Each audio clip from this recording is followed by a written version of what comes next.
Look, if your baby is waking early, you are not alone. Early wakings are one of the most common complaints that I hear from families.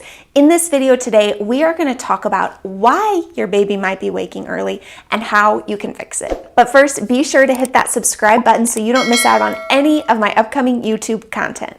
First off, an early waking, let's talk about what is actually an early waking.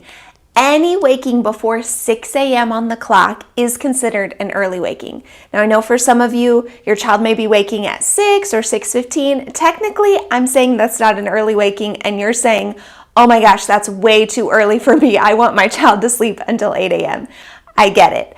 But while we may be able to work towards a later wake up time, I want you to know anywhere between 6 a.m. and 8 a.m.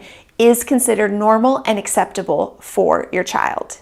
Now, when it comes to solving early wakings, we kind of have to play detective, and we're going to go over a list of things, but it could be all of these things, it could be just a couple here and there, and it could be something unrelated to these reasons I'm going to mention that are totally outside of our control. Things like teething, things like a regression, things like learning new skills, those can all cause early mornings to kind of flare up. So that's also something to keep in mind, maybe even if your child's sick or getting over a sickness recently. These are all things that are outside of our control that we can't necessarily fix, but they may be playing in as well. So let's jump into the 4 things that we can fix and that we can talk through.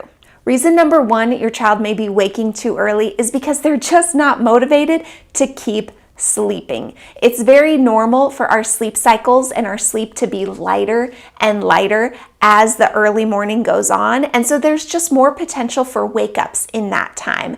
And if your child already has a good stretch of sleep under their belt from the night before, they just may be feeling more and more refreshed as those early morning hours go on. If your child is not an independent sleeper, then that means they need help to fall asleep initially, and that may be help through rocking or nursing or laying with or having the pacifier replaced. But if they feel like they need that help, then they are going to need that help with those early wakings, which are more likely to happen. So you can either choose to help them back to sleep, but know that that won't necessarily solve any early morning wakings. That's not going to make them stop happening. They're still going to need that help.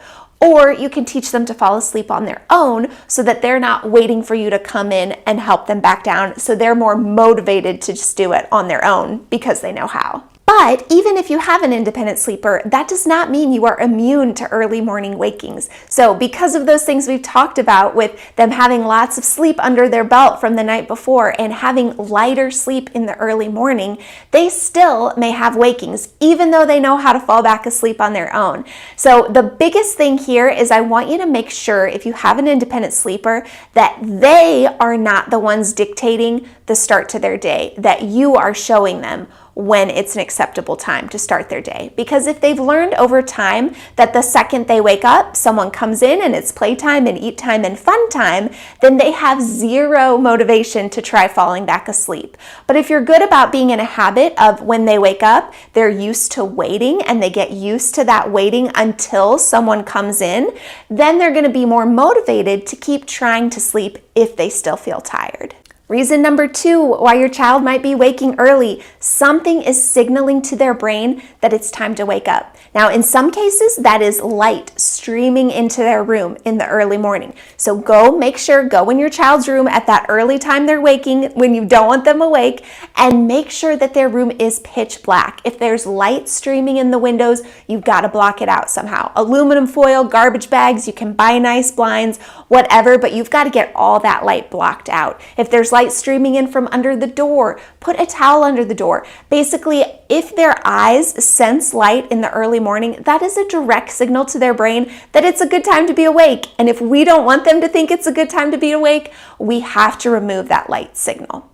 The other signal that may be coming is you. So in the last reason we talked about not letting them dictate what time their day starts. So if they're waking and you're coming in and getting them going and chatting with them and getting them fed for the day and moving on with your routine, you are sending their brain a signal day after day that this is a good time to be awake. And so that pattern is going to repeat itself. So we need to make sure that if we are in contact with them, we are keeping everything very low key, low stimulation. And for some babies, even just seeing you in the morning is too much stimulation. You will have to discern if that's your child or not, if you need to stay out completely, or if you can be in and out of their room during that time. But watch for those signals, specifically light and you. Are those things telling them, hey, 4 a.m. is an okay time to be awake? Along with that, I highly recommend that you have a designated wake up time every day for your child. And I don't say that it has to be a set time on the clock, like to the minute every day,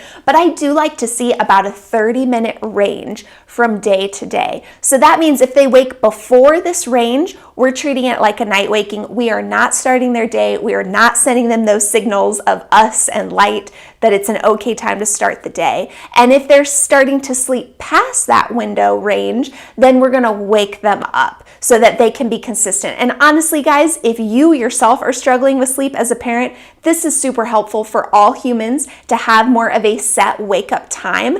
That can be so helpful for getting sleep back on track if we're struggling with sleep. So maybe your range is 6 to 6:30 a.m. And if they wake up before 6 a.m., you're not gonna let them wake up. You're not gonna let it be day. You're not gonna come in and treat it like day. You're not gonna let light in their room. And if they're still sleeping at 6:30, you're gonna go ahead and wake them up and start their day for them. Or maybe your wake up range is later. Maybe it is 7 to 7:30 or 7:30 to 8. You'll kind of determine where that range falls based on your child's natural wake up time. Okay, so if we're already struggling with early wakings, we're not going to start with a 7:30 to 8 a.m. wake up range. That seems a little unrealistic. You're probably going to want to start with 6 to 6:30, and then you can shift it if you find you're having to wake your child often in the morning.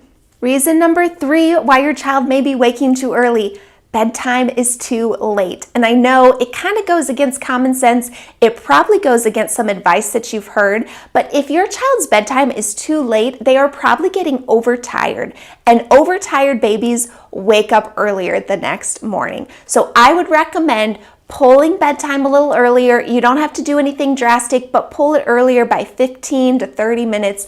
See if that helps at all. Now, a natural bedtime for a child is going to fall anywhere between 6, 8, maybe 8:30, but 8:30 is pretty late, especially if you're already experiencing early wakings. So try to stay within that 6 to 8 range. And if your bedtime is not within there, you need to move it within there, okay? And if your bedtime is within there, I would still try shifting bedtime a little earlier by 15 or 30 minutes and see if that helps. It is a myth that keeping your child up later will help them sleep later in the morning. That's not how babies work. Now, reason number 4 is actually the opposite, okay? So if you are like, no, I think our bedtime's good, it's not too late, I can't really pull it earlier without it being, ridiculous. If you feel like bedtime and the whole schedule for that matter is shifted too early, that could be another reason for the early waking. So if we have a schedule that is shifted too early, it just perpetuates the early waking. So a lot of times if your child wakes at 5 a.m., you may be offering their first nap of the day really early, and I get it. But by offering that first nap of the day too early, then we shift the next nap earlier and the next nap earlier and then bedtime early. And then before we know it, it's almost like we're expecting 12 to 14 hours of sleep out of them at night. And that's just not going to cut it. Or that we have this very long stretch between their last nap and bedtime. And again, back to reason number 3, that's going to cause an overtired baby. So if your schedule is shifted too early, we need to address that. What I recommend doing is if you're following wake windows, you are going to count your very first wake window from the time you're getting them out of their room in the morning, from that designated wake up time that we talked about. You're not going to base it off the time that they actually woke up. This helps keep their schedule from shifting earlier and earlier each day. And while it's going to be hard to push them that first wake window and get them to that first nap, it's a necessary evil that we just have to push through to keep their schedule on track for the day.